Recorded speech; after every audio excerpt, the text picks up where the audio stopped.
first of all, talk about the rivalry, or if you believe there is a rivalry with Wellsville.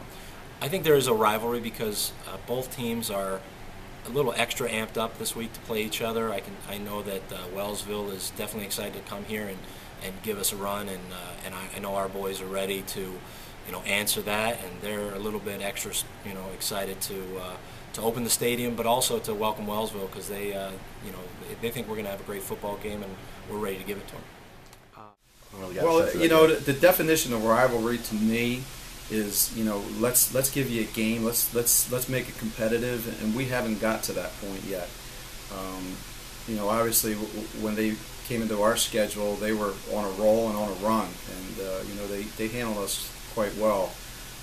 This year, the team's up for it, and we're healthy, which is a big thing, and we're going into year 5 of our program. So that experience, and along with the amount of starters that we're returning, it gives us the opportunity to not only have a competitive ball game, but a possibility of we expect winning. to see from this year's Hornell team, 2012. I'm sure this Hornell team is not going to skip a beat from where they've been the last 3 seasons.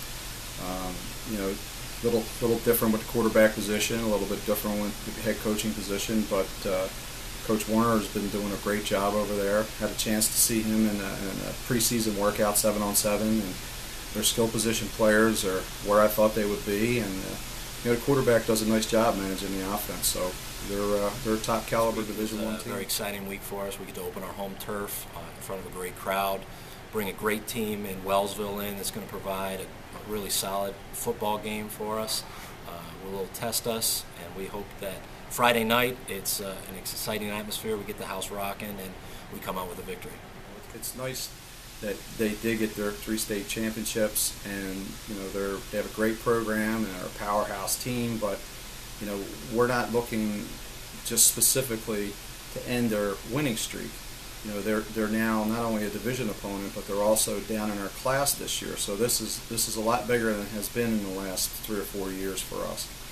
This is definitely a team that if we want to reach our goal like we did last year, we're going to have to go through these guys and not around them. I think our defensive front has to neutralize their offensive size up front.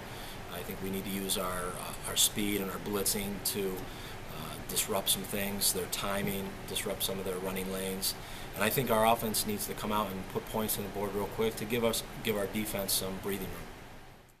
It's always noisy over there. It's good. It's Friday Night Lights. There's no other better place to be on Friday than on a high school football field. And they had a great facility when we were there the last time a couple of years ago, and now they have that new turf. The kids can't wait to get on it, and it's going to be a lot of excitement on both sidelines. The running back stable, it begins and ends with number 40. I mean, he's everywhere. He's a 48-minute football player.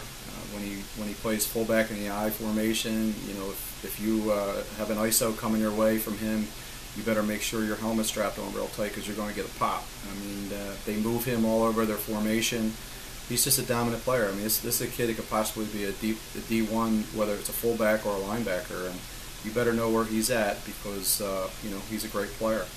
Now, Morgan, I don't really know too much about him other than seeing a little bit of film on him, but coming out of Hornell, if you're a number 1 tailback, you must be good, and I guess we're going to see that Friday night.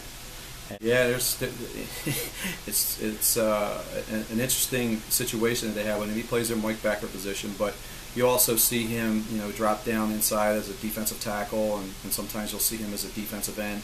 I mean, he's definitely a dominant football player, and they put their best football player where they know that they can make the most impact, and Zach does a nice job. I expect it to be a very physical football game. I know both teams spend a lot of time in the off-season in the weight room. I know that they've got some big boys, we've got some big boys. I think everyone is just a little bit extra excited. I think there's going to be some extra hard hits. I think there's going to be kids flying around and a lot of excitement, and that's the type of game we want to play. We want to play a fast, physical football game. Home field advantage in high school football? I don't think it really exists. We definitely appreciate the crowd, and we get a great surge maybe before the game with all the people there and all the atmosphere. But once that ball's kicked off, that can be we can be playing anywhere. We can play in a parking lot. We can play on another planet. We're just ready to play some football, no matter where it is.